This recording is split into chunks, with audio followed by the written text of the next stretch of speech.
Selamat siang, saya Remo Tantanal Putra Wijaya dari 10 MIPA akan mempresentasikan tentang ICBM. ICBM, senjata nuklir, bom nuklir atau bom atom adalah senjata pemusnah massal yang mendapat tenaga dari reaksi nuklir dan mempunyai daya ledak yang sangat tinggi. Senjata nuklir mampu memusnahkan sebuah kota atau bahkan sebagian dari satu negara, tergantung dari jenis dan kekuatan senjata tersebut. Senjata dengan gaya hancur yang luar biasa ini sangat berbahaya sehingga banyak menimbulkan ketakutan negara lain. Walau demikian, negara yang memiliki senjata nuklir malah dianggap terhormat. Bahkan saat ini seperti ada sebuah perlombaan terkait senjata nuklir di antara negara-negara. Amerika Serikat, salah satu negara yang dikenal memiliki senjata nuklir terbanyak di dunia, memiliki komitmen untuk menciptakan kedamaian dunia tanpa senjata nuklir. Hal itu ditunjukkan dengan berkurangnya jumlah senjata nuklir AS dari tahun ke tahun. Pengurangan senjata nuklir yang tengah digencarkan oleh negara-negara di dunia saat ini memiliki permasalahan, yakni adanya negara-negara yang tidak mengikuti perjanjian proliferasi nuklir seperti India, Pakistan, Israel, dan Korea Utara. Terdapat dua hal yang memicu sebuah negara mengembangkan senjata nuklir. Yang pertama, konflik. Pengembangan senjata tidak terlepas dari adanya konflik ataupun upaya pencegahan konflik. Yang kedua adalah kemampuan ekonomi negara tersebut. Negara yang kemampuan ekonominya baik tentunya akan mengembangkan senjata nuklirnya. Menurut saya, permasalahan-permasalahan yang timbul yang menghambat gerakan pengurangan senjata nuklir diakibatkan oleh adanya negara-negara yang dianggap sah untuk memilikinya, seperti Amerika Serikat. Bila aturan no first use dilanggar, maka pasti akan ada serangan balasan dari negara lain yang diserang. Tidak adanya penguasa tunggal di antara negara-negara yang melindungi negara-negara dari serangan negara lain dan jaminan bahwa negara-negara tersebut tidak menyerang satu sama lain mendorong sebuah negara untuk memiliki senjata nuklir. Hal itu menuntut mereka untuk mampu menjamin keamanannya sendiri. Kepemilikan senjata nuklir suatu negara mendorong negara lain untuk memilikinya juga. Negara-negara yang telah memiliki nuklir atau masih terus mengembangkannya secara tidak langsung seperti berada dalam kondisi siap perang, memungkinkan mereka untuk melakukan serangan pertama ataupun membalas serangan lawan. Dan bila peperangan sampai terjadi lagi, betapa dahsyatnya kehancuran yang akan diderita oleh bumi. Bahkan saat ini terdapat sekitar 13.000 senjata nuklir tersebar di seluruh dunia. Dunia tidak akan mendapat manfaat dari keberadaan senjata nuklir. Internet adalah sebuah jaringan atau sistem yang menghubungkan seluruh fasilitas dan gawai elektronik. Juga bisa diartikan sebagai jaringan komunikasi terbuka yang mencakup wilayah global. Kehidupan masyarakat di masa ini sangat bergantung dengan internet. Internet menjadi komponen utama yang menyokong kegiatan sehari-hari manusia. Internet memungkinkan kita untuk melakukan berbagai hal yang sebelumnya lebih sulit atau tidak bisa dilakukan.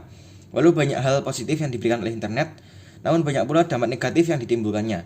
Internet sebagai jaringan telekomunikasi sangat membantu kita, baik untuk chatting dengan teman, main medsos, bahkan di saat pandemi seperti ini pembelajaran dilakukan dengan Zoom dan Google Classroom.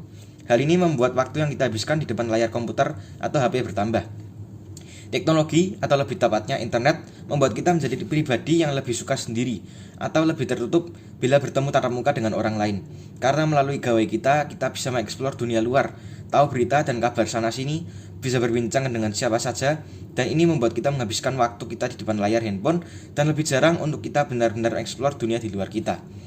Ancaman lain yang dimiliki oleh internet sebagai sarana komunikasi adalah timbulnya cyberbullying atau pembulian secara online. Tak jarang media sosial saat ini digunakan sebagai ajang caci maki, dan dengan kita menggunakan sarana komunikasi ini hampir setiap saat, tidak menutup kemungkinan kita akan terpapar pada cyberbullying setiap hari, kecuali kita dengan sengaja bertekad untuk tidak menggunakannya.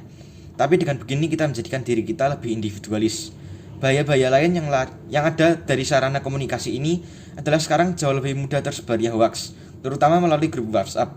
Banyaknya virus malware yang tersebar hingga saat ini terdapat kurang lebih 5,5 miliar. Banyaknya jumlah hate speech atau hate comment atau komentar negatif di media sosial karena mereka berlindung di balik kata kebebasan berpendapat. Phishing atau menyebarkan link palsu atau web bodong yang bertujuan untuk mencuri data pribadi korban, dan masih banyak lagi ancaman internet terhadap keutuhan negara.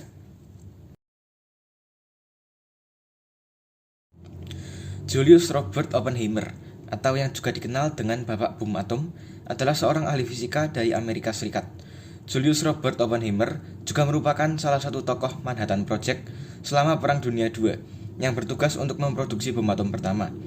Julius Robert Oppenheimer dilahirkan di New York dan belajar di Harvard, Cambridge, dan Göttingen. Ia menerima gelar PhD pada tahun 1927 di bawah bimbingan Max Born di Göttingen, yang saat itu merupakan pusat pengembangan mekanika kuantum. 2 tahun kemudian, Julius Robert Oppenheimer membangun sekolah fisika teoretis di Institut Teknologi California dan di Berkeley secara bergilir. Sepanjang tahun 1930, Oppenheimer banyak menyumbangkan pikiran dalam fisika atom dan nuklir, termasuk pikiran-pikiran mengenai bintang neutron dan lubang hitam yang sudah diabaikan astronom dalam jangka waktu yang lama. Pada tahun 1941, Presiden Roosevelt membentuk Manhattan Project dan menunjuk Julius Robert Oppenheimer sebagai direkturnya. Tim Manhattan Project melakukan riset bom atomnya di laboratorium Los Alamos yang sebenarnya berfungsi sebagai laboratorium militer. Dan pada 16 Juli 1945, bom atom tersebut diuji coba di New Mexico dan uji coba tersebut dikenal dengan nama Trinity Test. Setelah bom tersebut dijatuhkan oleh Amerika Serikat di Jepang pada tahun 1945 dan membunuh puluhan ribu orang, Oppenheimer menyesali temuannya dan menyerukan agar energi atom digunakan untuk kepentingan damai. Penyesalan Oppenheimer ini membuat kesetiaan dan kredibilitasnya dipertanyakan, sehingga dia harus menjalani sidang pemeriksaan untuk pejabat tinggi AS, yang pada akhirnya mengakibatkan jabatan Oppenheimer sebagai penasihat pemerintah di bidang keamanan harus dilepas. Tak menyerah di situ, pada 1947, Oppenheimer ditunjuk menjadi Direktur Institute of Advanced Study di Princeton, New Jersey. Dan pada tahun 1963, Julius Robert Oppenheimer mendapatkan penghargaan Enrico Fermi Award yang diberikan oleh Presiden Lyndon Baines Johnson. Menurut saya, hal yang bisa diteladani dari tokoh Julius Robert Oppenheimer adalah sikapnya yang pantang menyerah untuk terus berkarir dan memajukan ilmu fisika, bahkan setelah 2 kali jabatannya dicabut pemerintah, hanya karena rasa simpatinya terhadap orang-orang yang meninggal akibat bom temuannya, serta karena sikapnya yang menentang pengembangan bom hidrogen. Bukannya menyerah, Julius Robert Oppenheimer memilih untuk melanjutkan karirnya sebagai pendidik dan direktur di Princeton University. Dalam hidupnya, Julius Robert Oppenheimer benar-benar menunjukkan kesungguhannya dalam mendalami ilmu fisika dengan menempuh pendidikan di Harvard University, Cambridge University, dan Göttingen University. Bahkan ia ikut menyumbangkan pikiran terkait bintang neutron dan lubang hitam yang sudah lama tak dibahas oleh para astronom. Semasa hidupnya, Julius Robert Oppenheimer telah memberikan dampak yang besar kepada sejarah dunia fisika atom dan nuklir. Alat dan bahan yang saya gunakan adalah lintasan dari kayu, karet untuk ketapel, busur derajat, balok kayu, matras, meteran, spidol, dan kertas.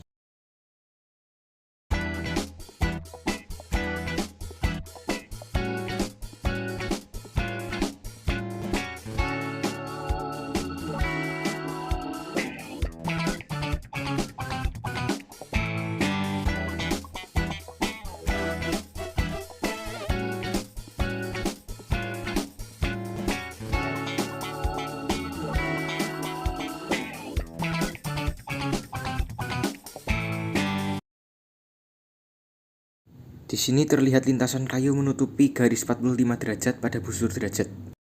Melalui percobaan tadi, saya mendapatkan nilai jarak terjauh atau Xmax bola adalah 3,53 meter. Untuk mencari kecepatan awal, kita masukkan ke dalam rumus mencari jarak terjauh sebagai berikut.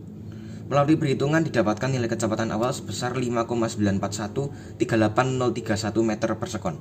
Lalu kita masukkan ke dalam rumus untuk mencari Y maksimal. Setelah melalui perhitungan didapatkan nilai Y max sebesar 0,8825 meter.